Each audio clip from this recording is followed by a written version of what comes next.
আমার নাম মনি। মনি। আচ্ছা, মনি বয়স কত?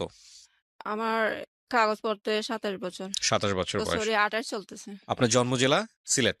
হ্যাঁ, সিলেটে। বলেন শুনি, কি কি গল্প বলতে এসছেন বা কেনই বা বলতে এসছেন, একেবারে শৈশব থেকে, যেখান থেকে বলতে ইচ্ছে করে বলেন। আমার বয়স যখন ২ বছর তখন আমার বাবা মারা যায়। তো বাবা মারা যাওয়ার আগেই আমার মা থেকে শুনছি। আমার বাবা যখন মারা যায় তখন আমার বুঝার বয়স হয় নাই। আচ্ছা। আমার মা থেকে শোনা কথা। তো আমার দাদার অনেক সম্পদ ছিল। আচ্ছা। তো অনেক সম্পদ ছিল। আমরা আবার সৈয়দ বংশের মানুষ। হুম। তো আমার বাবা কি ভালো বংশের ছেলে হয়ে হুম। উনি মানুষের কাজকর্মতে যাইতো না। কোনো কিছু করতে চাইতো না। আপনার বাবা? বাবা, হ্যাঁ। আচ্ছা। আর কেউ কিছু করতে বললেও বলতো যে, "না, আমি ভালো বংশের ছেলে। আমি কেন মানুষের গুলামি করব? কেন ভালো মানুষের কাজ করব আমি?" ওকে। তো আমার দাদা যেগুলা রেখে গেছিল, এগুলা আমার বাবা বিক্রি করে। ওনার প্রয়োজনে ক্ষেত বিক্রি করে। মানে সব বিক্রি করে করে খাওয়া যেটাকে জি, বলে। জি, জি। হুম। তার মানে যেহেতু কিছু করে না, তো জীবনযাপন করতে গেলে তো কিছু করতেই হবে। বাড়ি আছে, বাড়ি বিক্রি করে। হুম। তো আমার মার বিয়ের হওয়ার আগ থেকেই উনি শুরু করছিল এগুলা বেচা করা, এই বিক্রি করা। হুম। আমার মা তেমন একটা কিছু পায় নাই। কিন্তু এত সম্পদ ছিল আমার বাবা নিজেও জানতো না কোথায় কি পড়ে আছে। হুম। তো আমার মা যতটুকু পাইছে, আমার বাবা মনে করতো শেষ হয়ে গেছে সম্পদ। কিন্তু অন্য মানুষ পাশের যে আছে, মালিক আছে, ওনারা কাগজপত্র ঠিক করার জন্য যাইতো আমাদের জেলায়। হুম। গিয়ে দেখতো আমার বাবার নামে বাড়ি আছে। ওই যেখানে আছে সেখানের নাম আসে, আমার বাবাকে বলতো যে, "তোমার নামে তো ওই বাড়িটা এখনো আছে।" হুম। তো আমার আব্বা আবার কাগজপত্র ঠিক করে ওগুলা বের করে আবার বিক্রি করে ফেলতো। হুম। এমনকি ভাইয়া এত প্রচুর সম্পদ ছিল, আমার দাদা যখন বেঁচে ছিল, হুম। নাপিত বাসায় এসে ওনাদেরকে শেভ করে দিত, চুল কেটে দিত। এত সম্পদের মালিক ছিলেন। জি, মানে এটা আসলে গ্রামাঞ্চলে আভিজাত্য বোঝানো হয়, জি, জি। যেটা এখন আমাদের ঢাকা শহরে অনেকেই বাসায় গিয়ে সার্ভিসটা নেন, বাট ওই সময় গ্রামাঞ্চলে কিন্তু এটা আভিজাত্য, যেটা অনেকেই বুঝবেন না। হ্যাঁ। হ্যাঁ তারপরে? ভাইয়া। তো এগুলো আমার এই দাদা ওনাদের নামে করে দেয় নাই। হুম। এমনিই দিছে আরকি, ওনারা ভুগ করে খাইছে। তো হুম। ওইটা আমার দাদার নামে যেহেতু রয়ে গেছে, আমার বাবা আবার পাইছে। আচ্ছা। তো আমার বাবা পাইছে যে ওইটাও আবার বিক্রি করে ফেলছে। আর একটা ক্ষেত এমন জায়গায় আছে, এটা আমার কাজিন হয়। হুম। উনি এটা ওনার আন্ডারে নিয়ে গেছে। উনি বুক করে। তো হুম। আবার আরেক লোক আসি বলতেছে, এই ক্ষেত তো তোমার রয়ে গেছে, ওরা দখলে নিয়ে গেছে। তো তুমি এক কাজ করো, ওরা যেহেতু চাষ করে ফেলছে, তুমি এগুলার উপর দিয়ে যে ধান যে ভিতরে থাকে না, এগুলারে কি বলে? আমাদের এলাকায় তো চুসা বলে। হুম। তো ওগুলা ছিটাই দাও। তাইলে ধান যখন করবো, পাকবে, তখন আপনি কেটে নিয়ে আসিও। দখল করার জন্য আরকি। তো হুম। এগুলো আমার বাবাই নিয়ে আসছে কেটে। এগুলা নিয়ে ঝামেলা হইছে, কিন্তু আমার বিচারশালী যখন বসছে, আমার বাবাকে এই কেটটা দেওয়া হয়। হুম। তো এগুলা বলতে গেলে তো অনেক কথা। আমি এগুলা এখন সমাপ্ত দিচ্ছি আমার বাবার এখান থেকে। হুম। তো আবার কি করছে, অবশিষ্ট বাকি যেটুকু ছিল, আমার দাদু আর আমার ফুফু, আমার এক ফুফুই ছিল, আমার বাবা ছিল। ওনাদের ভাই বোন আর কেউ ছিল না। এক ভাই এক বোন ছিল। হুম। তো আমার দাদুকে আমার ফুফু করলো, মাথা ধুলাই করলো যে করো। ও তো সব বিক্রি করে ফেলতেছে। এক কাজ করো, তুমিও যেটা পাবা তোমার বাগেরটা, আর আমার বাগের অংশ যেটা আছে আমরা বিক্রি করে ফেলি। হুম। আর আমার যে এক্সট্রা বাড়ি আছে ওইটাতে তোমরা চলে আসো। ওকে। তো আমার ফুফুর বাড়িতে আমার বাবা সহ আমার মাকে নিয়ে যায়। তো নিয়ে যাওয়ার পর আমার মাকে উনি ওনার মনের মতনই করে, কাজকর্ম করায়। হুম। তার মানে আমার বাবা যেহেতু বেকার, ও বড় বোনে যা বলে তাই করে। ওকে। আমরা এখন বর্তমানে আমার বড় বোনের আমার জন্মের আগেই বিয়ে হয়ে গেছে, সবার হুম। বড় যে বোন। হুম। আর এখন আমরা আছি ৩ ভাই বোন ওকে। আমার মাকে নিয়ে। তো আমার ফুফু যে বাড়িটা ওই করছিল, হুম। বিক্রি করে আমাদেরকে দিছিল ওনার বাড়িটা। হুম। এখন ফুফু মারা যাওয়ার পর ফুফাতো ভাই কি করলো, বাড়িটা ওনার ওনার ২ বোন আছে, ২ বোনের নামে দিয়ে দিল। ২ বোনে কি করলো, অন্য মালিকের কাছে বিক্রি করে ফেললো। ওকে। তো বিক্রি করার পর আমাদের নামে কাগজ করে নাই, তো সেজন্য এখন ওনাদের বাড়ি ওনারা বিক্রি করে ফেলছে। এখন আমরা থাকবো কোথায়? আমার আম্মা কান্না করে আমার ফুফাতো ভাইয়ের কাছে গেল যে, ইয়া আমরা এখন কোথায় যাব? বাড়িটা তো তোমরা করে আনছিলা, আমাদেরকে দিবা বলে আনছিলা। এখন হুম। আমরা কোথায় যাব? হুম। বলে, তোমাদের কোথায় যাবা? তোমরা আমরা এখন যেখানে আছি এখানে চলে আসো। আর তোমার আবার আমার বড় বোন আমাদের কাছে থাকতো। আচ্ছা। বিয়ে হওয়ার পর শ্বশুর বাড়িতে যায় নাই। স্বামী আচ্ছা। নিয়ে আমাদের এখানে থাকতো, আমরা যে বাড়িতে থাকতাম। ওকে। তো বলতেছে ওরা যেখানে যাওয়ার যাক, ওর তো বাপের বাড়ি আছে, ও যাওয়ার জায়গা আছে, ওরা চলে যাক, তোমরা থাকো, আমাদের বাড়িতে চলে আসো। হুম। তো এগুলো চালাকি আর কি, আমার আম্মা বুঝার বাকি নাই, যেহেতু আমার আম্মার জীবন কাটছে ওনাদের কাজকর্ম করে, উনিও তো চাইবো আমাদেরকে কাজকর্ম করাই রাখতো। হুম। হুম। তো আমার আম্মা কি করে, বলে যে আমার বড় মেয়েকে নিয়ে এতদিন থাকছি, এখন যদি না থাকতে পারি তাহলে ওরা যেখানে যায় আমি সেখানেই যাব। হুম। তো আমার বড় দুলাভাই যেটা, ওইটা আবার ওনার এই বাপের বাড়ির দিক দিয়ে চলে গেছে, চাচাতো ভাই হয়, ওনার বাড়িতে জি। এক্সট্রা বাড়ি ছিল। তো ওখানে থাকে, আমরাও থাকি ওদের ঘরের সাথে। আমার আম্মা নিচু করে একটু বাড়াইছে আমরা থাকার জন্য, হুম। ঘরের সাথে আর কি এক্সট্রা একটু বাড়াইছে, জায়গা করছে আমরা হুম। থাকতে পারি মতো। হুম। তো থাকার পর পর খানে গেছে, কত বছর গেছে আমি শিওর না। তারপর আমার বড় আপুর পাশের আরেকটা আছে, ফ্যামিলি মেম্বার আছে, হুম। ওনারা দুই ভাই বিদেশে থাকতো। তো বড় ভাই রয়ে গেছে বিদেশে, আর উনি ধরা পড়ে চলে আসছে বাংলাদেশে। হুম। তো আসি আবার ওই আমার বোন তখন ইয়াতে পড়ে, প্রাইমারি স্কুলে পড়ে। তো প্রাইমারি স্কুলে পড়াকালীন আমার বোনকে আমার পছন্দ হয়েছে বা বিয়ে করবে আমার মার কাছে বলে হুম। উনি। ওকে। তো উনি বলার পর ওনারা আবার ভালোই আছে, আমার বড় দুলাভাই আছে না, ওনারা একটু তার মানে ক্ষমতা যেটাকে বলে আর কি, জোর খাটাইয়ে চলে। আর ওনারা হয়েছে, ওনার বাবা ইয়া ছিল, এই হুজুর ছিল। হুম। তো ওনারা ইয়া থেকে, আমার বড় দুলাভাই থেকে একটু বেটার আছে। আচ্ছা। তো আমার বড় দুলাভাইকে আমার মা যখন বলে, আমার দুলাভাই তো একদম ফায়ার হয়ে গেছে, কি আমার হুকুম ছাড়া তুমি রাজি হয়ে গেছে এখানে বিয়ে দিবা, কখনো হবে না। হুম। আমার বড় দুলাভাই বলতেছে ওনার ইচ্ছে, ওনার ছোট একটা ভাই ছিল বিয়ের বাকি। তো ওকে। আমার বোন যেটা মেজুটা, আমার বড় যেটা, ওইটাকে ওনার ছোট ভাইকে দিয়ে বিয়ে করাবে, হুম। ওনার উদ্দেশ্য ছিল এটা। আর ভাইয়া, আমার বড় দুলাভাইটাই এমন অবস্থা আমাদেরকে রাখতো, তার মানে উনি যেটা বলবে সেটাই হবে। এখন আমার মা এটা মানে না, তো আমার মা কি করছে, এখানে থেকে তো পারবে না, যেহেতু ওনার দায়িত্বে আমরা আছি, ওনার বাড়িতে, ওনার ইয়াতে। হুম। এখন আমার মা কি করলো, এই আমাদের আত্মীয় বাড়িতে চলে গেল আবার, আচ্ছা। অন্য আরেকটা আত্মীয়র বাড়িতে চলে গেছে। হঠাৎ গিয়ে বলতেছে চলে আসছি গো তোমার ছেলের বাড়িতে। তো উনি, আমার ভাবিটা হেসে হেসে বলতেছে, বলে চলে আসছো তো ভালোই হয়েছে, থাকো। তো ওনাদের একটা বাংলা ঘর যেটাকে বলে, ওখানে আমরা থাকি। থাকার পর কিছুদিন পর আমার আম্মু কি করে, ওই যে লোক বলছিল আমার বোনকে বিয়ে করবে, হুম।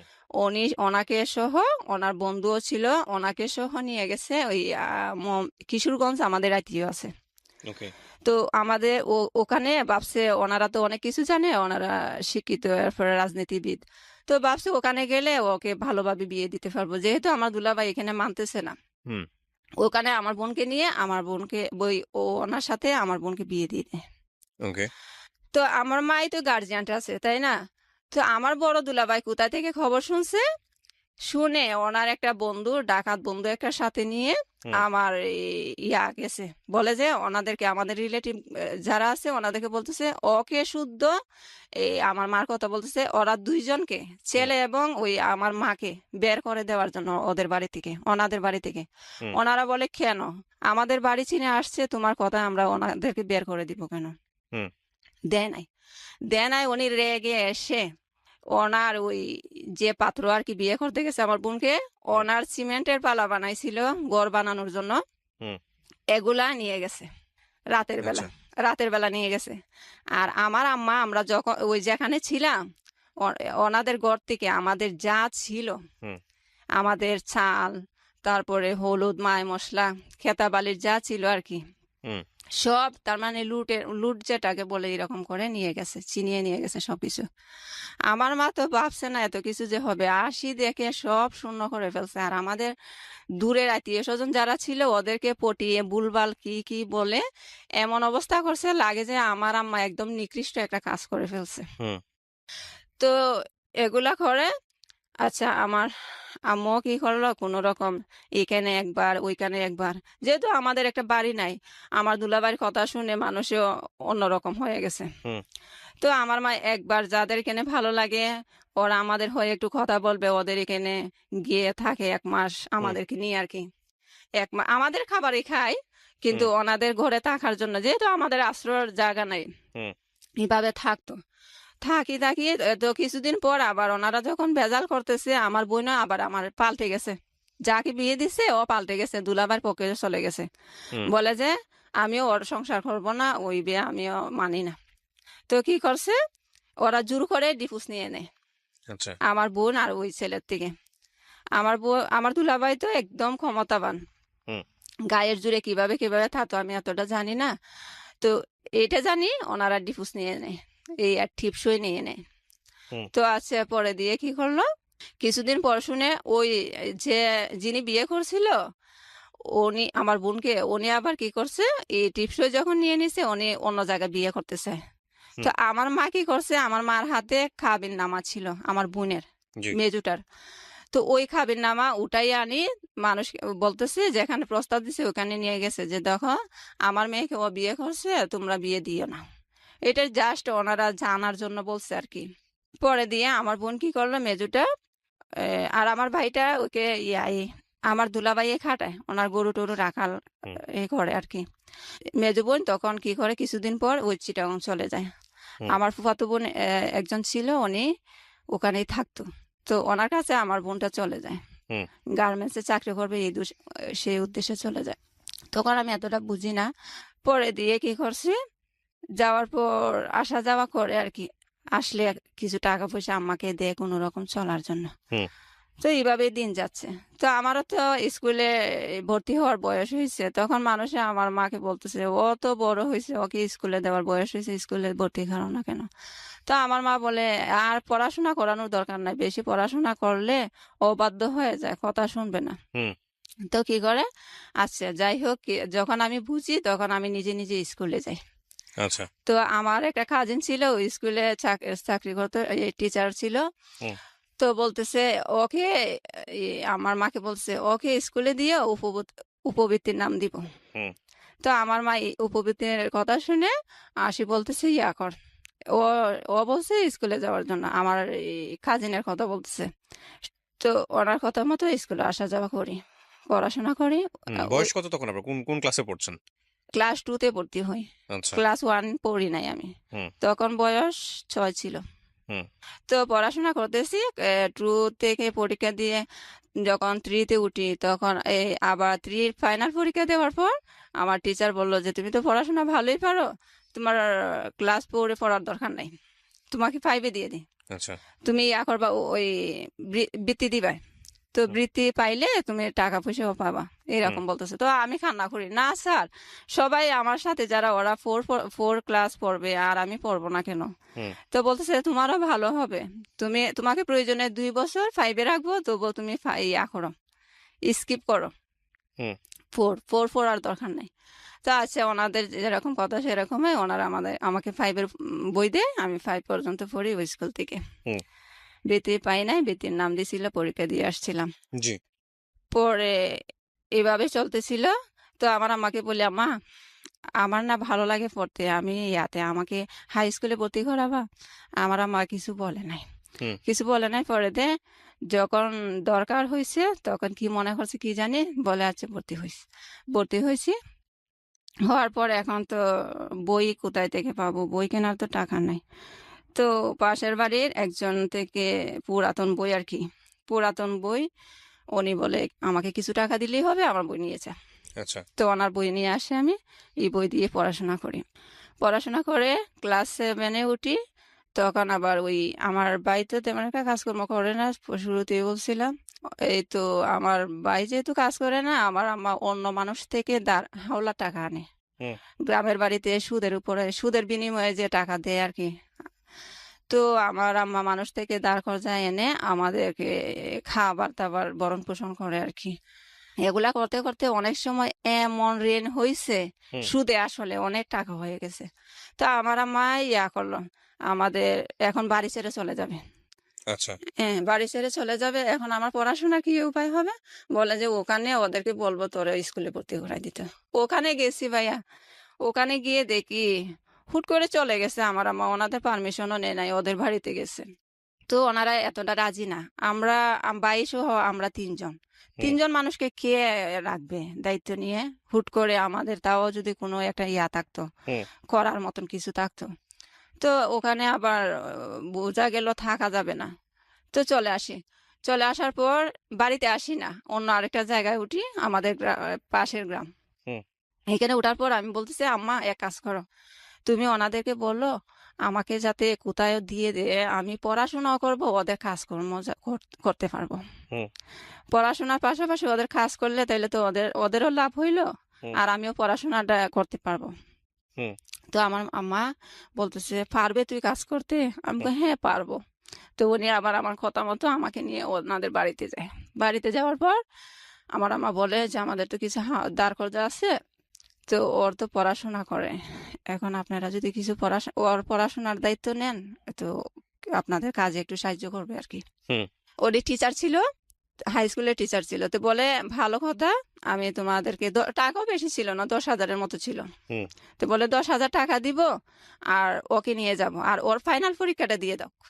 এই 7-এর ফাইনাল পরীক্ষার সময় ছিল তখন, বার্ষিক পরীক্ষা আর কি। হুম তো বার্ষিক পরীক্ষার জন্য বলে যে ওকে আবার বাড়িতে নিয়ে যাও, বার্ষিক পরীক্ষা শেষ হইলে টাকাও নিয়ে যাবো, আমি আর ওকে 8-এ ভর্তি করাই দিব।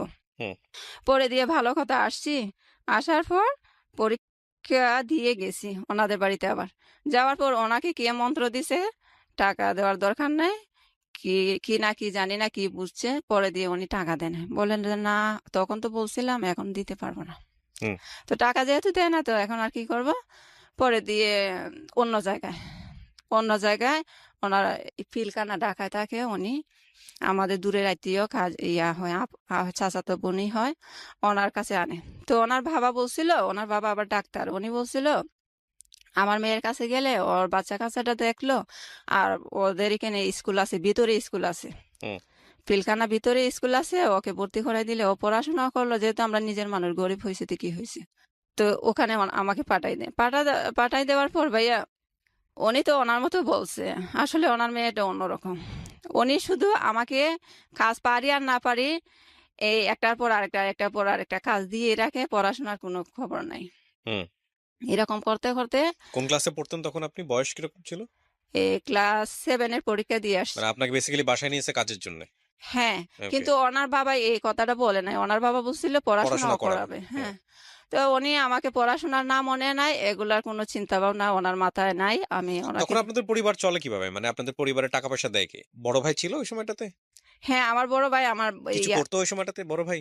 হ্যাঁ আমার দুলাভাইয়ের কথা সেজন্যই আমি বলছিলাম, আমার হ্যাঁ। দুলাভাইয়ের হাত করে আমার বাইকেও নিয়ে গেছে। পয়সা কড়ি দিত পরিবারে? না না না, দিত না। তাহলে আপনারা কি খেয়ে বাঁচতেন? খাওয়ার জন্য আমার মা দাঁড় কর্জা করছে, এখন দাঁড় কর্জা করার জন্য, সুদ করার জন্য আমি একদিক দিয়ে চলে আসছি, আমার আম্মা একদিক দিয়ে। তো মানে আপনার মা একদিকে, আপনি একদিকে। একদিকে, এক বোনের তো বিয়ে হয়ে গেছে। হ্যাঁ। আপনি আর হচ্ছে বোন চিটাগং চলে গেছে, আচ্ছা। আর আমি বাসার উদ্দেশ্যে এখানে চলে আসছি। হুম ওনারা পড়াশোনা করাবে, ওদের কাজে সাহায্য করব। ওকে। তারপর তারপর এখন আমার ওনাদের আবার একজন, পড়াশোনা করেন না, আপনাকে কাজ না করায়? না, হ্যাঁ। হ্যাঁ হ্যাঁ, কাজ করায়, কাজও করায় কি ভাইয়া, আমি তো কখনো কাজ করি নাই। একটু ভুল হইলে ধরেন বলছে মাছটা বাজি করতে হবে, তো আমি যদি মাছটা এমনি দিয়ে দিই, উনি আমাকে এমন ভাবে কথা বলে ভাইয়া, শুধু হাত তুলে না, এমন ভাবে উনি কথা বলে, তবুও আমি এগুলো মনে নেই না, তখন ছোট ছিলাম তো, মনে কষ্ট লাগে না। হ্যাঁ একটু খারাপ লাগতো, বুঝতাম উনি আমাকে বকতেছে, কিন্তু এতটা সিরিয়াসলি ভাবি নাই যে উনি হুম আমাকে আঘাত দিয়ে কথা বলছে, বা উনি যেটা বলে আনছে সেটা করে না, আর উল্টো আমাকে টর্চার করতেছে, সেটা মনে হুম করি নাই। হুম তো আমার আম্মা আবার ওনাদের রিলেটিভ আসছিল ওনার বাসায়, এসে দেখছে, আর উনিও মনে হয় বলছে আমি কাজকর্ম এতটা পারি না। তো আপনাকে পড়াশোনা করাইতো না, আপনাকে বেসিক্যালি কাজ জি করাইতো? ভাইয়া। তো তারপর? ওনার একজন কাজিন আবার আসে, ওনার চাচাতো বোন হয়, হুম যে আপুর কাছে আমি ছিলাম, ওই আপুর ইয়া চাচাতো বোন বাড়ি থেকে আসে ওনার হুম এখানে বেড়াতে। তো বেড়াতে এসে আমাকেও দেখে যায়, আর ওনাদের এখানে বেড়াইয়া যায়। তো হুম আমার মা আবার বাড়িতে আসছে, ওই যে ঋণের জন্য চলে গেছিল না বাড়িতে, আমার হুম আম্মা আবার আমার খবর নেওয়ার জন্য বাড়িতে যাতে মানুষে না দেখে, হুম লুক লুকাইয়া আসছে ওনাদের বাড়িতে। আচ্ছা। আসি বলতেছে, আমার মেয়েকে দেখে আসছো, মনিকে দেখছো? হুম বলছে, হ্যাঁ দেখে আসছি। তো কয় স্কুলে ভর্তি করাইছে? আর আমার আমার আম্মার কাছে ভাইয়া আমি বলতাম না, আমার আম্মা ওনার ফোনে ফোন দিয়ে ভালো মন্দ জিজ্ঞেস করতো, কিন্তু আমি বলতাম না স্কুলে যে ভর্তি করাই নাই। কেন বলতাম না? কারণ আমি কোথায় যাব বাড়িতে গিয়ে। আসলে তো যাওয়ার কোনো জায়গা নেই, জি, রাইট? হুম সেজন্য আমি বলতাম না। তো উনি বলতেছে কি, ওকে দিয়ে তো কাজ করা, ওকে কাজের জন্য নিচে, স্কুলে কেন ভর্তি করাবে? হুম আমার আম্মা শুনে ভাইয়া সাথে সাথে ওনাদের বাড়ি থেকে গিয়ে স্ট্রোক করে ফেলছে।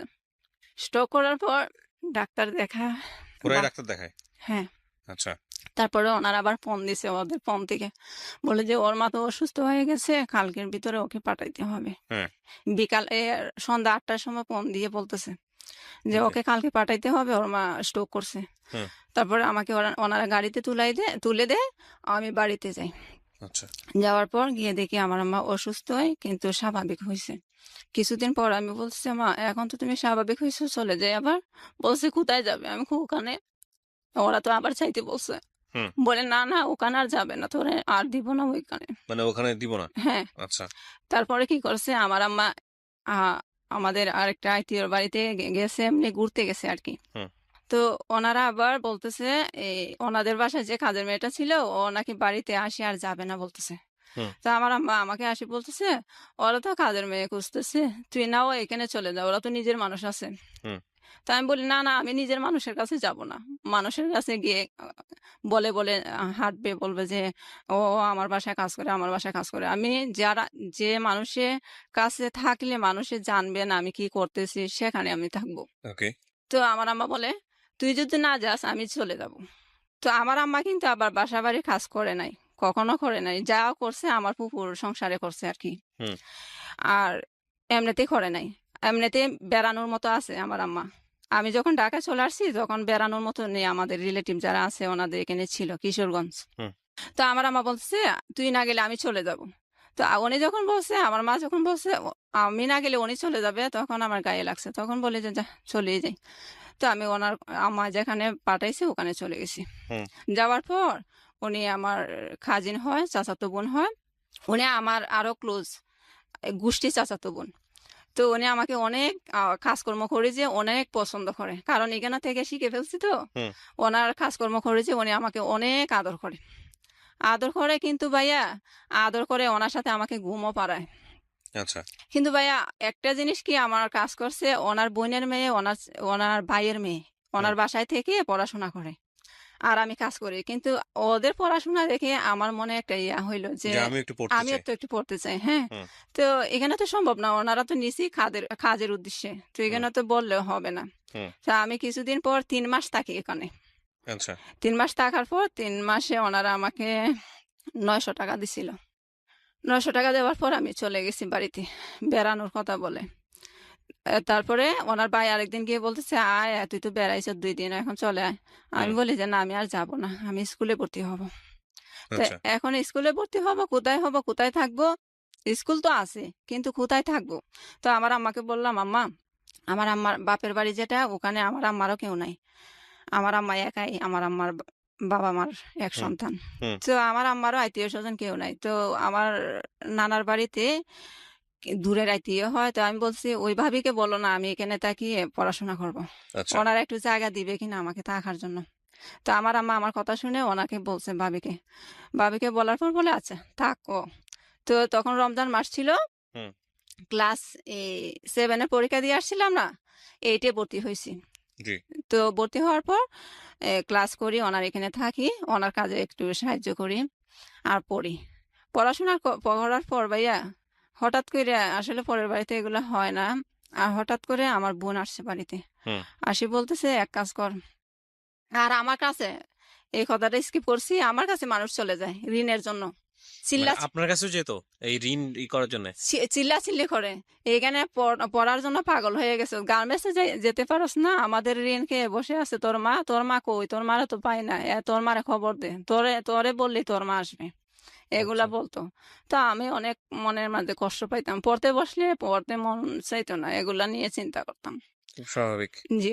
তখন আমার মাকে বলছি, আমার মা মনে হয় বোনকে বলছে, আমার বোন কিছুদিন পর আসে, ওই চিটাগঙ্গে যে থাকে উনি হুম। আসে, আমাকে নিয়ে গেছে চিটাগং। প্রথম যাই আর কি চিটাগং হুম। 2011 সালে। 2011 সালে যাওয়ার পর তখন আমার 18 বছর হয় নাই। আচ্ছা। আমার 18 বছর হয় নাই, এখন গার্মেন্টসে তো 18 বছরের কমে ইয়া নেয় না। না না, হ্যাঁ। হুম। তো কি করছে, আবার বাড়িতে আসি আমার জন্ম নিবন্ধনের কার্ড বানাই, বয়স আরো 3 বছর বাড়াইয়া। হুম। 3 বছর বাড়ানোর পর ওখানে নিয়ে নিয়ে যায়, কাগজপত্র নিয়ে যাওয়ার পর ওনারা আমাকে ভর্তি করে। ভালো একটা চাকরি পাইছি, বলে আর কি, হুম। চেকার যেটাকে বলে, গার্মেন্টস চেকার, চেক করতাম আর কি। ওকে। ওগুলাতে ভালোই কাজ করছি, প্রায় 1 বছরের মতন ওখানে করছি। 1 বছর করার পর আমার মা বলতেছে, আর এই সুযোগে আমার বোন আছে না, ওই বোনের 10,000 টাকা নিয়ে আসি, ঋণ দিয়ে দে। ঋণ দেওয়ার পর তারপর তো এখন ঋণ যেহেতু কমে গেছে, আমার আম্মু বাড়িতে চলে আসছে। তো বাড়িতে চলে আসছে, এখন আমার আম্মা, তার মানে আমার চিন্তা, এখন আমি আর কেন চিটাগাং থাকবো, হুম। আমি বাড়িতে চলে আসতাম। মানে তা ঋণগুলো শোধ হয়ে গেছে হ্যাঁ, তাড়াতাড়ি। হ্যাঁ, হ্যাঁ। আচ্ছা। তো আমার আম্মা বলতেছে, এক কাজ কর, তুই বাড়িতে চলে আয়। তো আমি বলি, বাড়িতে গিয়ে কি করবো, আমি তো পড়াশোনা বাদ দিয়ে দিছি, বাড়িতে গিয়ে কি করবো? কোন ক্লাস বাড়িতে পর্যন্ত পড়ছেন আপনি তখন? এইটে ভর্তি হয়েছিলাম, পরীক্ষা তো আর দিই নাই। পড়তে পারেনি, মানে হ্যাঁ, আপনি আলটিমেটলি হচ্ছে 7 পর্যন্তই বলা চলে। জি, জি। হুম।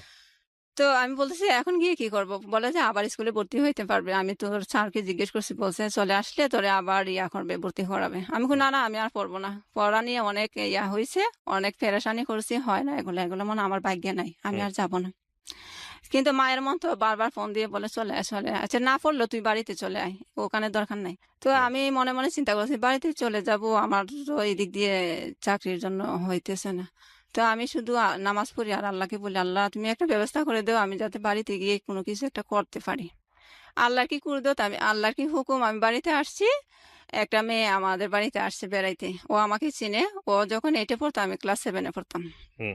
তো আমার বসে বলে, তুই পড়াশোনা বাদ দিয়ে দিছ? আমি কই, হ্যাঁ, বাদ দিয়ে দিছি।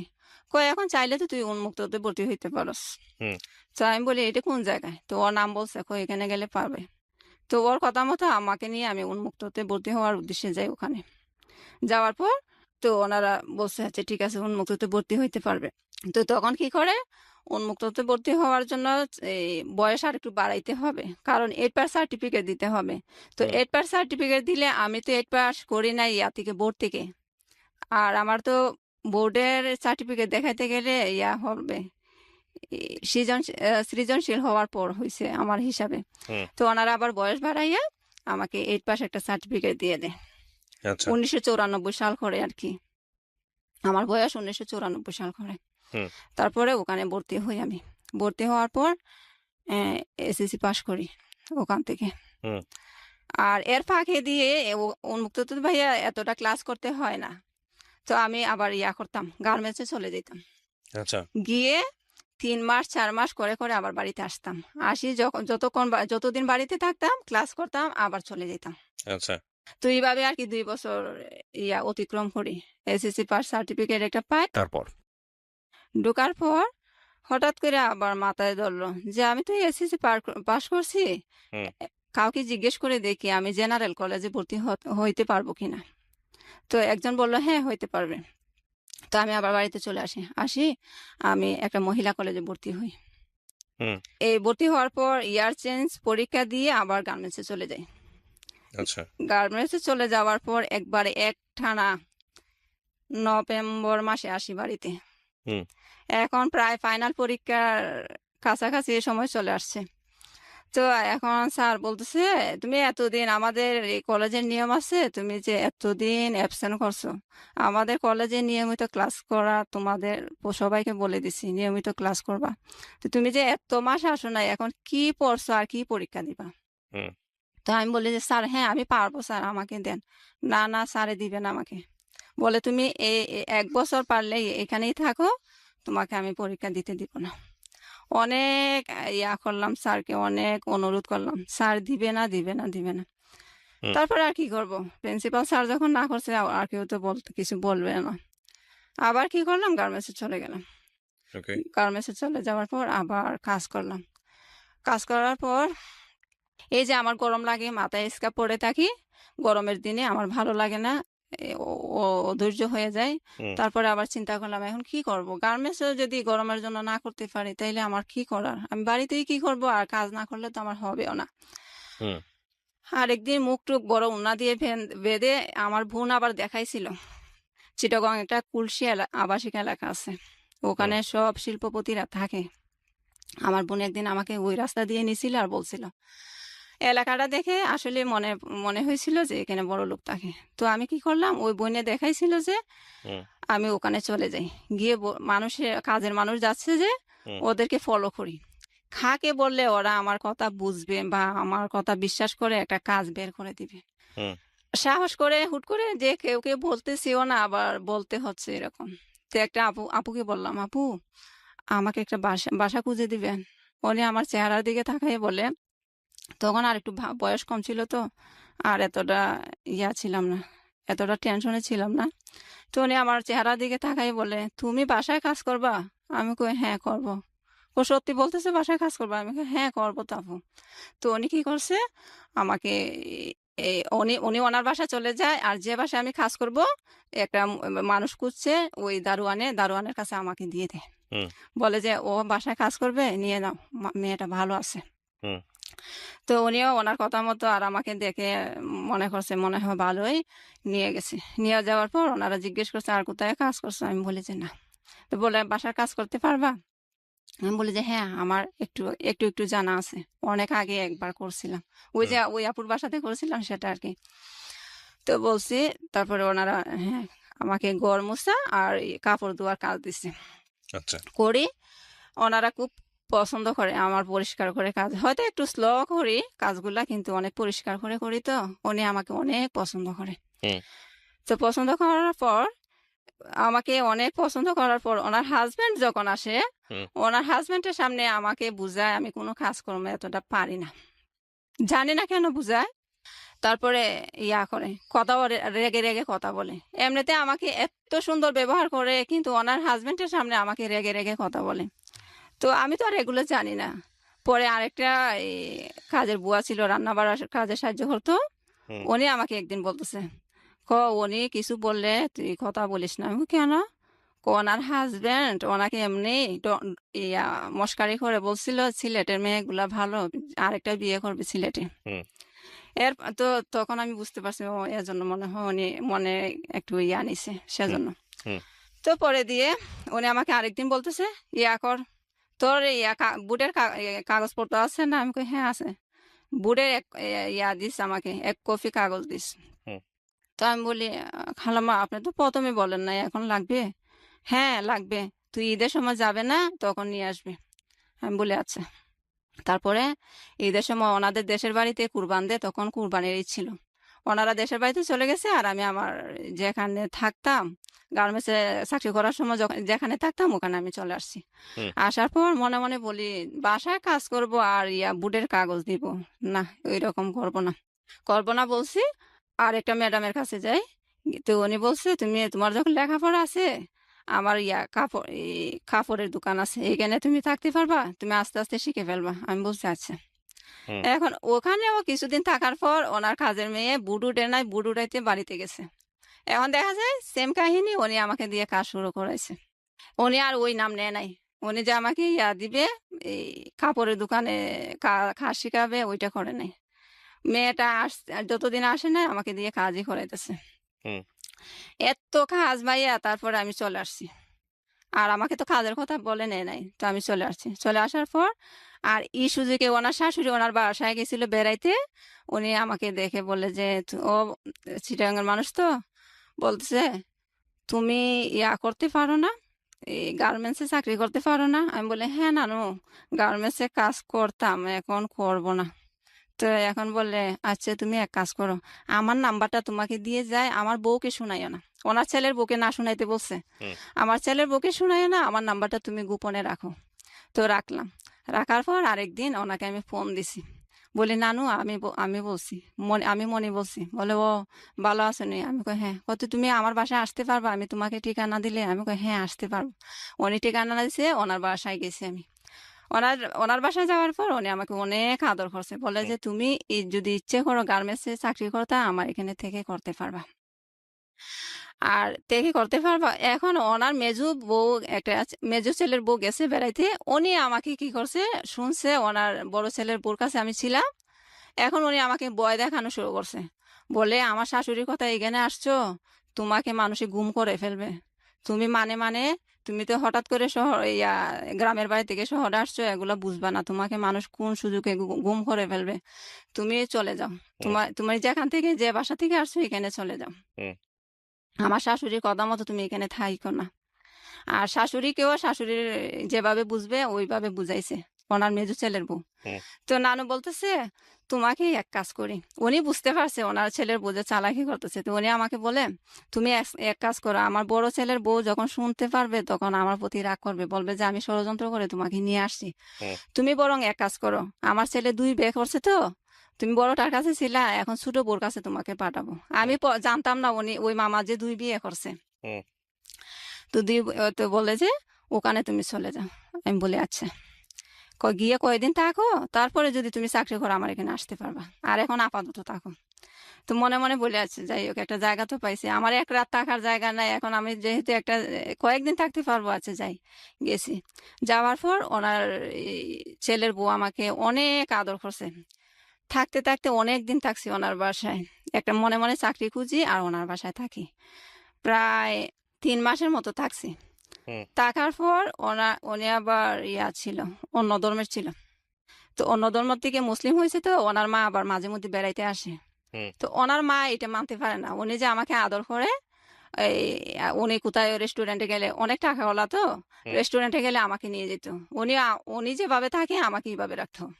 কিন্তু ওনার মা এটা বুঝতো না, এটা মানতে পারতো না। হুম। ওনার মার উদ্দেশ্য হইলো ও কাজ করে না, আবার আত্মীয় না কেন এখানে থাকতে দিছ, কেন থাকবে। আর ওনার কথা হয়েছে আমার বাসায় তো এমনও কত মানুষে খায়, আমি 3জন কাজের মানুষ রাখছি, ও একজনে খেলে কি, হুম। উনি আমাকে এজন্য রাখে। আমি ওনার জন্য অনেক দোয়া করি, উনি আমাকে আশ্রয় দিছে, যে এমন ভাবে দিছে, অনেক সম্মানের সাথে দিছে। হুম। তো কিছুদিন পর একটা চাকরি পাই আমি। আচ্ছা। আগে যেখানে কাজ করতাম, যে গার্মেন্টসে, ওই গার্মেন্টসের ম্যানেজারকে আমি বলি স্যার, পার্সোনাল থেকে আমি ম্যানেজার স্যারের নাম্বারটা নিই, হুম। নিয়ে বলি স্যার আমি মনে বলছি, আমি তো আগে ওখানে চাকরি করে আসছি, এখন স্যার হঠাৎ করে বাড়ি থেকে আসছে, আমার একটা চাকরি দরকার। হুম।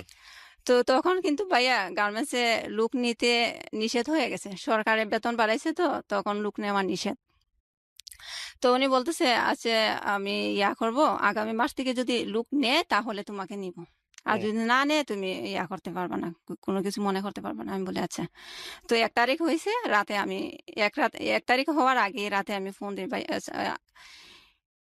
স্যার, স্যার আমি কি আসবো কাল? তো বলে আচ্ছা কাগজপত্র নিয়ে আসিও।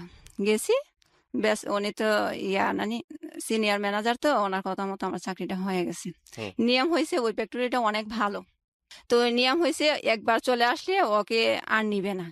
তো হুম। ওনারা আবার একদিক দিয়ে সিনিয়র ম্যানেজার বলছে নেওয়ার জন্য, আর একদিক দিয়ে আমি যে এখানে কাজ করছি এখানে ফাইলপত্র দেখছে, আমার কোনো কমপ্লেন আসেনি যতদিন চাকরি করছিলাম, এর ভিতরে আমার নামে কোনো অভিযোগ আছে কিনা, দেখে যে না, নাই, তো আমাকে নিছে। নেওয়ার পর এখানেও কিছুদিন কাজ করি, করার পর তো মামি আমাকে দেয়, ধারণা দেয় যে তুমি এক কাজ করো, তোমার তো পড়াশোনা আছে, এই অনার্স সতীনের কথা বলে আর কি, ও তো বললো তোমাকে কাজটা দিয়ে শিখায় নাই, দেয় নাই, তো আমি একটা দোকান কিনবো, তুমি পারবা চালাইতা, হুম। আমিও তোমাকে সাহায্য করব। আমি তোমাকে শিখাইবো, আমিও শিখবো, আর তারপর আমরা দুইজনে এটা মিলেমিশে করবো। হুম। তো আমি মনে মনে বলি তাইলে তো আমার জন্য ভালোই হয়, তো আমি বললাম হ্যাঁ মামি যদি হয় তো দেখেন। তো এগুলা করলো, তখন আমার মাথায় ওনার কথা শুনে একটা ধারণা চলে আসলো যে আমি আমি ওনাকে আবার কথাটা বললাম যে মামি আমি যদি টেইলার্সের কাজ শিখে করি, কাপড় আপনার কাপড়ের দোকানও দেখলাম, আবার আমি টেইলার্সের কাজ জানি, নিজে সেলাই করলাম, ডিজাইন করে এগুলা বিক্রি করলে তো আরো ভালো হবে। তো উনি বললেন হ্যাঁ করতে পারো। তো ওনার এখানে থেকে চাকরি প্রায় 1 বছরের মতো করছি ভাইয়া। হুম। ওনার এখানে এতদিন থাকি নাই, আমি আলাদা বাসা নিছি পরে দিয়ে চাকরি পাওয়ার পর। হুম। চাকরি পাওয়ার পর আমি এ কথাটা ভুলে গেছি, চাকরি পাওয়ার পর ওনার এখান থেকে চলে গেছিলাম, কারণ চাকরি ছিল না দেখে ওনার কাছে ছিলাম, কিন্তু ওনারা বড় লোক মানুষ, এটা সম্ভব না আসা যাওয়া করা প্রতিদিন। আমার বিবেকে বাধা দিছে, উনি বলে নাই যেতে, আমি নিজে থেকে অন্য জায়গায় বাসা নিয়ে চলে গেছি। হুম। চলে যাওয়ার পর প্রায় 1 বছরের মতো করছি। আর এর ভিতরে আমার আম্মা ফোন দিয়ে বলে করছে, আমি না আমার ভাইকে তখন বিয়ে, আমার ভাইয়ের বিয়ের কথাটা তো বলি না, আমার ভাই আবার বিয়ে করছে এই সুযোগে, এর আগেই বিয়ে করছে। হুম। তো বিয়ে করার কিছুদিন পরে আমি চলে যাই আর কি চিটাগং, আগের কথাটা পিছনে বলতেছে আবার। তো আমার ভাই বিয়ে করার পর আমি তখন বাড়িতে ছিলাম না, আমার ভাই হঠাৎ করে ফোন দিয়ে বলে আমার তো বিয়ে ঠিক হয়েছে, তুই বাড়িতে চলে আস। হুম। তাই আমি বলি কোন দিন বিয়ে, কালকে হবে গায়ে হলো, তার পরশু দিন বিয়ে। আমি অবাক হয়ে গেছি, কি রে, ভাইয়ের বিয়ে ঠিক করলো, আমাকে বললো না, এখন বলে বিয়েতে যাওয়ার জন্য। আচ্ছা যাই হোক, চলে আসলাম বলছে যখন। যাওয়ার পর গিয়ে শুনি ভাইয়া বোর নাকি আরেকটা বিয়ে হয়েছে। তখন আমার লাগে, এত একটা কষ্ট লাগছে, এক ভাই বিয়ে করবে আমাকে শোনায় নাই, তাও আবার মেয়ের আগে একটা বিয়ে হয়েছে। হুম অনেক কষ্ট লাগছে মনে। তা আমি আবার আমার মাকে কেউ না শুনে মতো বলতেছে, মা, বিয়ে করাইতেছো, মানুষে খুঁজে এক মার এক ছেলের কাছেও বিয়ে দিবে, মানুষে অনেক খুশি হয়, খালি ঘর, এক মার এক ছেলে, কোনো ঝামেলা নাই, তো তুমি ঝামেলা নাই তোমার ছেলের, জানো তুমি বিয়ে করাবো, কেন বিয়ে করাবা? হুম তো বলে আমার বড় দুলাভাই আছে না, উনি পছন্দ করছে। তো পছন্দ করছে, উনি আবার গাঁজা খায়। তো ওনার এই যে মেয়ে পছন্দ করছে, ওনার ভাইও গাঁজা খায়, তো দুইজন গাঁজা খাওয়াতে বসছে, ওরা বিয়েটি করে ফেলছে। এখন কি করছে, এখন আমার আম্মাও আমার ভাই দুলাভাই যেটা বলছে সেটাই করছে। আচ্ছা বিয়ে করাইছে, বিয়ে করার 2-3 মাস পর আবার আমি চিটাগং চলে যাই। পর চিটাগং চলে যাই, ওই চাকরিটার কথা বললাম যে চাকরিটা পাইছি, তো হুম আমি তো আলাদা বাসা নিয়ে থাকি। তা আমার আম্মার প্রতি তখনও এতটা টান হয় নাই আমার, কারণ ভাইয়ের সাথে থাকবে, ভাই একটু দেখাশোনা করতেছে। হুম তো আমার আম্মা যখন আমাকে ফোন দেয়, ভালো মন্দ জিজ্ঞেস করি। হুম আর এই সুযোগে আবার আমার আম্মা ওইখানে চলে যায়। হুম আমার আম্মা অনেকবার ওই কিশোরগঞ্জ গেছে, আমাদের রিলেটিভ যেখানে আর কি, কোনো সমস্যা হইলে ওখানে আবার চলে যায়, আচ্ছা মোল্লারদর মসজিদ পর্যন্ত যেটাকে বলে আর কি। তো ওখানে আবার আমার আম্মা চলে গেছে। তো বলতেছে, জি, বাড়িতে ভালো লাগে না, তেমন একটা সুবিধার না মনে হয়, ও আমার কাছে ভালো লাগে না। তো ওর কাছে আমি, ওকে, আমার ভাইয়ের বউ, ওর কাছে 50টা টাকা চাইছিলাম, আমি গাড়ি ভাড়া দিয়ে এখানে আসার জন্য, ও আমাকে, ওর হাতে টাকা থইও আমাকে দেয় নাই। তো এই কথাটা শুনে আমার অনেক কষ্ট লাগছে। তো কি করছে, আমার যখন চাকরির প্রায় 6 মাস চলতেছে, তখন আমার বোন চিটং যেটা আছে, ও বলতেছে, আম্মা এতদিন পরের বাড়িতে মানুষে কয়দিন মেহমানের মতো রাখে, হুম ওরা কি মনে মনে ভাববে, বলবে যে ছেলে মেয়ে রেখে পরে আছে আমাদের এখানে, তো এক কাজ করি আমরা এখানে নিয়ে আসি। তো আমি কই, আচ্ছা নিয়ে আসো। তো তখন কি করে, আমার ভাই আর আমার ভাইয়ের বউ চিটং চলে যায়। আচ্ছা চিটং চলে যায়, চিটং চলে যায়। আমার ভাইয়ের বউ তখন প্রথমে যাইতেছিল না, আমার এই ওনারা আমার বইনে বলছিল, তুমিও যখন আসো আমরা সবাই চলে যাই বাড়িতে, একটু আয় উন্নতি হবে, তুমিও গার্মেন্টসে কাজ করলে, তো সবাই একসাথে করলে বাসা ভাড়া টাসা ভাড়া দিয়ে টাকা কিছু থাকে, আর একা করলে এটা হয় না। হুম উনি যাবে না, বলে যে তোমাদের আইবে তোমরা বুঝো, আমি কেন চাকরি করে দিব তোমাদেরকে, যায় নাই। তো উনি 1 বছরের মতো বাড়িতে ছিল, এই সুযোগে উনি, ওনার একটা বাচ্চা হয়, মেয়ে, হুম আমার ভাইয়ের মেয়ে হয়।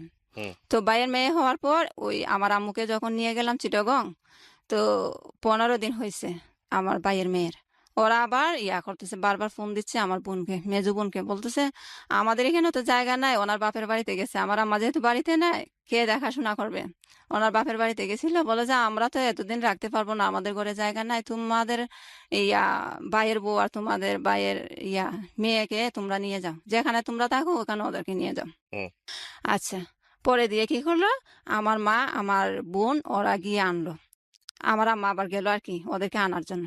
জি এখন ভাইয়া আমার ভাইও গেছে, কারণ যেহেতু একটা ছোট বাচ্চা আনতে পারবে না মহিলা মানুষ সব, তো আমার ভাইও গেছে। আমার ভাইকে আমার ভাবির ভাইয়ের বউ বলতেছে, আমার আম্মার সামনে, আমার বোনের সামনে আমার ভাইকে বলতেছে, শুনো, কাজকর্ম যা করবা ওর কাছে এনে দিবা, ও আইবে সব বুঝবে, আর তুমি কাজ যা যা করো সব টাকা ওর কাছে এনে দিবা। তো এখন আমার আম্মা আমার বোনের শুনছে কথাগুলো। তো আমার আম্মা আবার বলতেছে, দেখছো, আমাদেরকে আমাদেরকে সামনে রেখেই বলে ওনার ননদের কাছে এনে দেওয়ার জন্য, তো আমরা তো এখানে আছি, ওকে বললে আড়ালে বলতো, আমাদের সামনে কেন বলছে? আচ্ছা, এগুলো আমার আম্মা বেশি মনে নেয় নাই। নেয় নাই পর ওখানে গেছে, ওদেরকে নিয়ে আবার আমার আম্মা ওখানে গেছে, গিয়ে অনেক দিনই থাকছি। লকডাউনের আগে গেছিল, তারপরে লকডাউন হয়, আমি তখনও চাকরি করি গার্মেন্টসে। তো আমি যে বাসায় থাকতাম ওই বাসা থেকে আমার আম্মা বলে এখানে চলে আয়, আমি ওদেরকে 2,000 টাকা এই বাসা ভাড়া দিতাম, আর আমারটা আমি পাক করে খাইতাম। হুম তো আমার আম্মা বলতেছে, ওইখানে একজন এক এক জায়গায় থাকার দরকার নাই, তুইও আমাদের কাছে চলে আয়। আমার ভাইয়ে বাসা ভাড়া নিছে, যেহেতু আমার ভাইয়ের বউও থাকবে, আমার মাও গেছে, তো বাসা নিছে। তো বলে ও একা মানুষ, রুজি করবে যেগুলো, এগুলো তো বাসা ভাড়াই চলে যাবে। হুম, তো তুই যদি তুইও কিছু দিলে ও দিল খাওয়া বাসা ভাড়া এগুলো চলবে। তো আমি আমার মার কথা মতো চলে গেছি। আবার আমার বোন যেটা আছে মেজো বোন, ও আবার বান্ধবীর কাছেই থাকে, শুরু থেকে এখন পর্যন্ত বান্ধবীর কাছেই থাকে।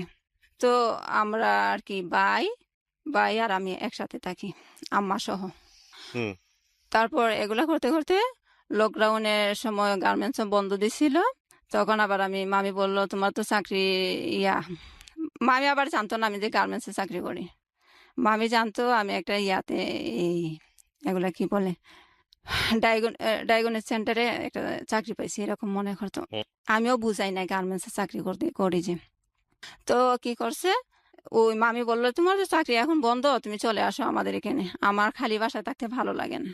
তো হুম, গেছি, মামি অনেক আদর করে। আর তারপর কিছুদিন থাকার পর রোজা শুরু হয়ে গেছে।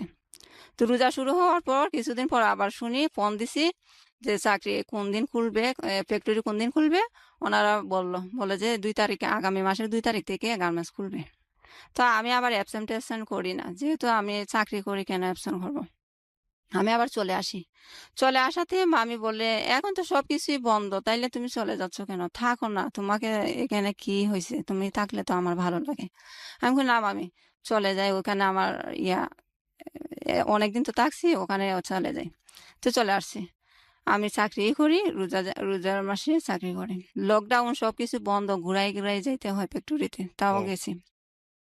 যাওয়ার পর এভাবে চাকরি করে হঠাৎ করে দেখি ভাইয়া আমার আম্মা ওই বাসায় বন্দি অবস্থায় থাকতে থাকতে একদম ওনার শরীর দুর্বল হয়ে গেছে, চলাফেরা করতে কষ্ট হয়। হুম, সিঁড়ি বাইয়ে উঠে যে উনি একদম নিঃশ্বাস ফেলতে পারে না। তো ওনাকে আবার আমি অ্যাবসেন্ট করে ডাক্তারের কাছে নিয়ে যাই, চিটাং মেডিকেল নেওয়ার পর আমার মাকে এক জায়গায় দাঁড় করাইলাম, উনি সিরিয়ালে দাঁড়াইতে পারবে না হুম, আমার মা। তো আমি বললাম আম্মা তুমি ইয়া করো, চেয়ারে বসে থাকো, আমি সিরিয়ালে দাঁড়াই, তোমার সিরিয়াল যখন আসবে তখন তুমি দাঁড়াবা। তো আমার মাকে চেয়ারে বসাই রাখছি। হঠাৎ করে একজন ইশারা করতেছে, আমি পিছনে তাকাইতাম, পিছনে তাকাই দেখি আমার মা একদম বমি টমি করে শেষ, নিচে পড়ে গেছে। তারপরে আবার চলে গেলাম, গিয়ে আমার আম্মাকে নিলাম, ইয়াতে হসপিটাল থেকে বের হইলাম, হওয়ার পর হুম, পানি দৌড়াইয়া গিয়ে আবার এই দোকান থেকে পানি কিনে আনলাম, আইনে ওনাকে পরিষ্কার টরিষ্কার করে পানি খাওয়াইলাম। মাস্ক টাস্ক একদম পরাই ফেলছে। তারপর আমার মাস্কটা ওনার মুখে দিই, আর আমি আবার আমার উন্না দিয়ে মুখ করে ফেলি। তারপরে আবার ডাক্তার, আমি কই আম্মা, এখন কয় না না আমার বাসায় নিয়ে চল, আমি ডাক্তার দেখাবো না। আমি বলতেছি তুমি তো এখন তোমার সিরিয়াল চলে আসছে, কষ্টটা যখন করছো একটু কাজে লাগুক। এখন জোর করেই নিয়ে গেলাম ডাক্তারের কাছে। তো উনি আবার এই পরীক্ষা টরীক্ষা দেয় ডাক্তারে। তো আবার বাড়িতে চলে আসছি, যেহেতু আমার খারাপ লাগতেছে, পরীক্ষা ওই দিন করি নাই, বাসায় চলে আসছি। এরপর আম্মা বলে না না আমি আর জীবনও ডাক্তারের কাছে যাব না, আমি মরে গেলেও ডাক্তারের কাছে যাব না। এরপরে এখন ভাইয়া ডাক্তারের কাছে তো যাই না, আমার ভাই আছে বোন আছে, ওরাও ডাক্তারের কাছে আমাকে কোনো দিন বলে নাই নিয়ে যাবে। আমি চাকরি করে সময় পাই না, অ্যাবসেন্ট করে নিয়ে গেছি। ওনারা ইচ্ছে করলে কিন্তু প্রতিদিনই নিয়ে যেতে পারতাম, কারণ হুম, ভাইয়ে ছুটা কাজ করে, উনি কিন্তু গার্মেন্টস এর কাজ করে না, রাজমিস্ত্রি কাজ। আর বোনে চাকরি করে না, এমনি মনে চাইলে একবার করে, তারপর ভালো লাগে না চাকরি ছেড়ে দেয়। তো উনি এক হিসাবে অবসরই আছে, কিন্তু এমনি আসবে আড্ডা মারবে কথা টথা বলে চলে যাবে বান্ধবীর বাসায়, কিন্তু একদিনও বলে নাই যে আমার শরীরটা যখন দুর্বল আমাকে ডাক্তার দেখাই। উনি কিন্তু আমার থেকে অনেক বেশি জানে, উনি অনেক দিন ধরে চিটাগাং থাকে, কিন্তু কোথায়ও উনি চেষ্টা করে নাই। পরে দেখে আস্তে আস্তে আম্মা একবারে দুর্বল হয়ে যাচ্ছে, আর আমার চেহারা অন্যরকম হয়ে গেছে। তো আমি বললাম আম্মা এই ইয়া করো, এই আমার ভাইয়া আবার ঘর বানিয়েছিল, ঋণ করে একটা টিনের ঘর বানিয়েছিল। হুম, আমার মেজো বোন যেটা, এটা এই পাক দিয়ে একবার চলে গেছিল ইয়াতে বিদেশে, হুম, আমাদের কাউকে বলে নাই, আমার মাকেও বলে নাই। বিদেশ গিয়ে বলতেছে ফোন করে আম্মা আমি তো বিদেশে চলে আসছি। হুম, তখন একদম আমার মা একটু কষ্টই পাইছে, কারণ বিদেশে গেছে আমাকে বলবে না, এখন গিয়ে বলতেছে গেছে। আচ্ছা যাই হোক, ওনার মনের মতো গেছে। তো আমার বড় বোনের আবার সবার বড় যেটা, ওটার আবার ইয়া হয়, পাথর হয়, হুম, পেটে পাথর হয়। তা চিকিৎসা করবে, অনেক টাকা লাগে। তো আমার বোনে তখন 50,000 টাকা দেয়, যেটা ওকে, বিদেশে গেছে তখন বিদেশ থেকে 50,000 টাকা দেয়। তো 50,000 টাকার বিনিময়ে বলছে বাড়ি দেবে, আমাদের তো বাড়ি নাই, ওনার কাছে বাড়ি বিক্রি করবে। তো উনিও বলছে আচ্ছা আমি 50,000 টাকা দে, তোমরা 1 লাখ টাকা দিয়ে যে 16 শতক জায়গা কিনছো, ওখান থেকে আমাকে কতটুক জায়গা দিবা, বলে যে অর্ধেক দিবে। হুম। অর্ধেক দিবে বলছে। এখন টাকা নেওয়ার পর টাকাও দেয় না, বাড়িও দেয় না। তো ও আবার বাড়িতে চলে আসছে। ওই বিদেশ বেশি দিন থাকে নাই। হুম। ও তো বাংলাদেশে কাজ করতে পারে না, বিদেশে আর কি করবে, কিছুদিন পরেই চলে আসছে। আসি বলতেছে, তোমরা কি করবা, বাড়ি দিবা না তো টাকা ফেরত দিবা? তো বলে, আমাদের কাছে এখন কি টাকা আছে, টাকা ফেরত দিব? তো বলে, তাইলে আমার বাড়ি দেও। বাড়ি দিবে না, কি ঝামেলা করে। তো পরে দিয়ে কোনো রকম 2 শতক জায়গা দিবে, রাজি হয়েছে। তো 2 শতক জায়গায় ও রেজিস্ট্রারি করে নাই, লেখে রাখছে আর কি হুম। ওনার নামে। তো ওই 2 শতক জায়গার মধ্যে আমার ভাই একটা ঘর বানায়। তো ঘর বানাবে যে টাকা নাই।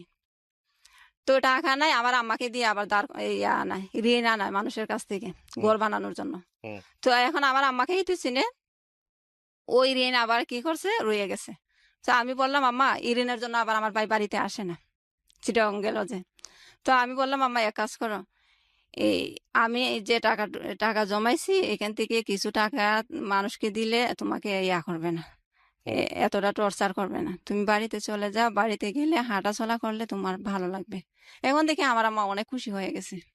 ওকে। হ্যাঁ, অনেক খুশি হয়েছে। তারপরে আমি আবার 2019 সালের, সরি 2020 সালের নভেম্বর মাসে আমার আম্মাকে নিয়ে বাড়িতে আসি। হুম। বাড়িতে আসি, আমার আম্মাকে রেখে যাই। আর ঋণগুলো আমার আমার নিজের হাতেই দিই। আবার যদি আমার আম্মা একজনকে না দিয়ে আরেকজনকে দিয়ে দেয় উল্টাপাল্টা করে, আমি বলি যে, কার কাছ থেকে আনছো ওদেরকে বলো, আমি দিয়ে দিব। 35,000 টাকা আমি আর কি আমার হাতে ছিল, বেশি ছিল না, 35,000 টাকা আমি দিই, হুম। যেগুলা জমাইছিলাম গার্মেন্টসে চাকরি করে। তারপর আবার আমি চলে যাই ওখানে। তো ওইখানে গিয়ে আমি ভাবলাম, বাসা ভাড়া দিয়ে খাবার, এখন নিজের খাবার খেয়ে আমার টাকা জমে না। তো আমি আবার মামিকে বললাম, ওই যে মামির কথা বললাম, ওই মামিকে আবার বললাম, মামি, আমি 2টা মাস আপনার বাসায় থাকি, চাকরি করতে পারবো? উনি বলে, আচ্ছা পারবা। এখন উনি যখন রাজি হয়েছে, পরের দিন যাব, চাকরি থেকে এসে পরের দিন ওনার বাসায় যাব। উনি আবার হুট করে ফোন করে বলতেছে, তোমার মামাকে জিজ্ঞেস করছিলাম, তোমার মামা বলে কাছে থাকলে আত্মীয়তার সম্পর্ক নষ্ট হয়ে যায়, দূর থাকলে ভালো। তো এখন না করছে যখন, আর তো যাইতে পারি না। এখন দেখা যায় এখানে থেকে হবেও না। তো আবার বলি, মামি আছে দেখেন, আত্মীয়তার সম্পর্কে যেমনই হোক, আপনি তো আমাকে সবসময় ভালো করছেন, এখন অন্তত 2 মাস থাকার জায়গা দেন আমাকে। তো উনি রাজি হয়েছে, আচ্ছা আসো। 2 মাস থাকি ওনার বাসায়। তো আবার কিছু টাকা জমে, কারণ ওনারা তো আমার থেকে এই খাবারের টাকা নেয় না। তো টাকা আবার জমে। হুম। জমার পর ওই যে বললাম, উনি আমাকে একটা বুদ্ধি দিছিল, ইয়া করবে, কাপড়ের দোকান দিবে, এখানে আমি কাপড় বিক্রি করব। তো আমি বলি যে, মামি এক কাজ করি, আমি টেলার্সের কাজ শিখি। বলে যে আচ্ছা।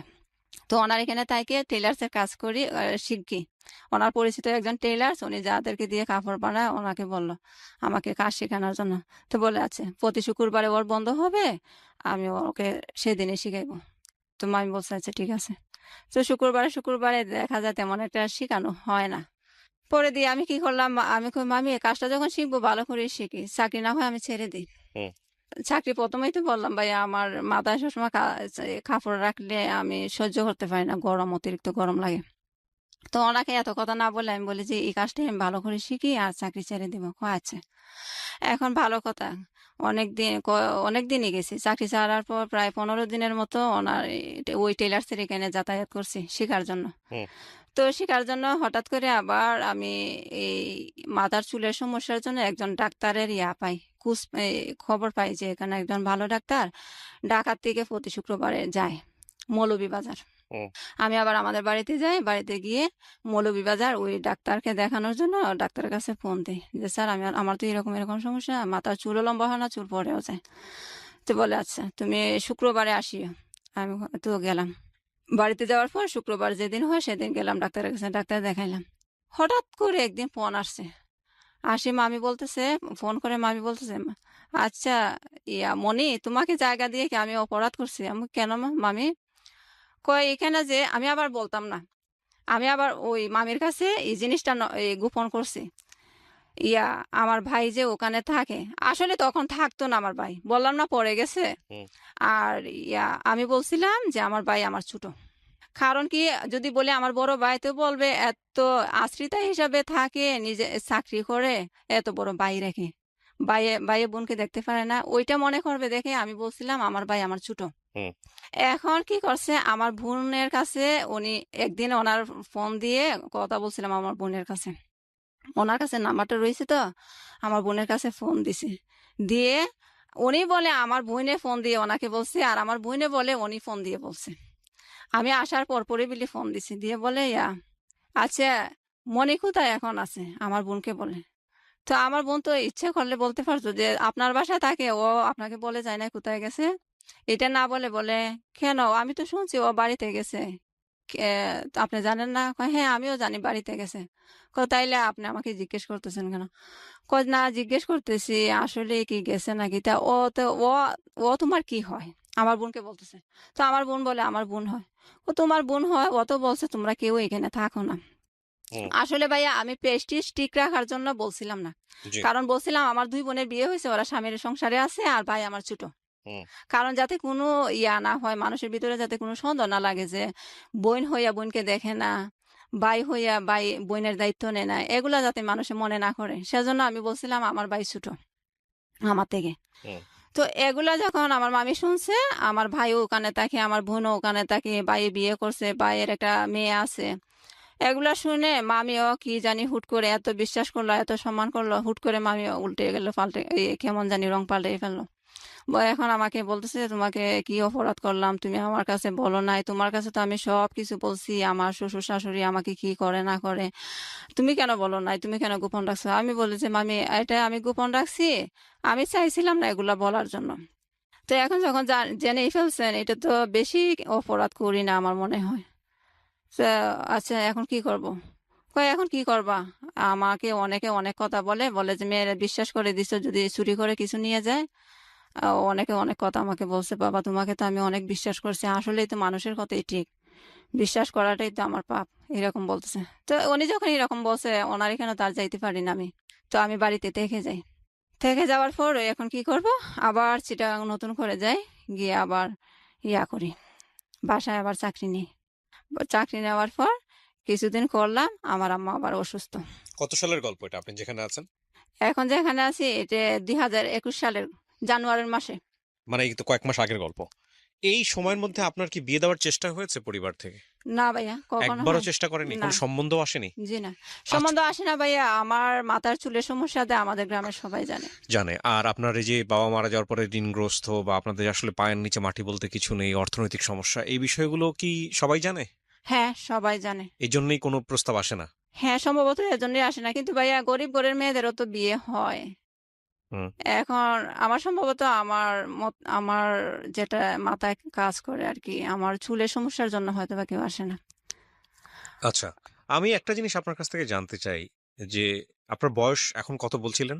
এই তো ১৯৯৪ সালে ২৮ চলে। ২৮ চলে। আপনার ভবিষ্যৎ কি চিন্তা? আপনি ফিউচার নিয়ে কি চিন্তা করেন? আমি যখন গল্পটা শুরু করি তার আগে আপনি স্টুডিওতে বসেছিলেন। আমি বাইরে থেকে আসলাম। এসে আমি স্টুডিওতে ঢুকলাম, দেখলাম আপনি স্টুডিওর এক কোণায় বসে একা, একা কান্নাকাটি করতেছেন। কেন? মানে কি চিন্তা করেন আপনি ভবিষ্যৎটা নিয়ে? কান্নাটাই বা কেন? খান্নাটা ভাইয়া আমার তো মনে করেন উপর দিয়ে আপনারা যেরকম দেখতেছেন, ভিতরে আসলে কিছু নেই। কিছু নেই বলতে কি, আমার মাথার সমস্যার কারণে কোনো পাত্র আসে না বিয়ের জন্য। আবার আমার ফ্যামিলি থেকেও কেউ চেষ্টা করে না।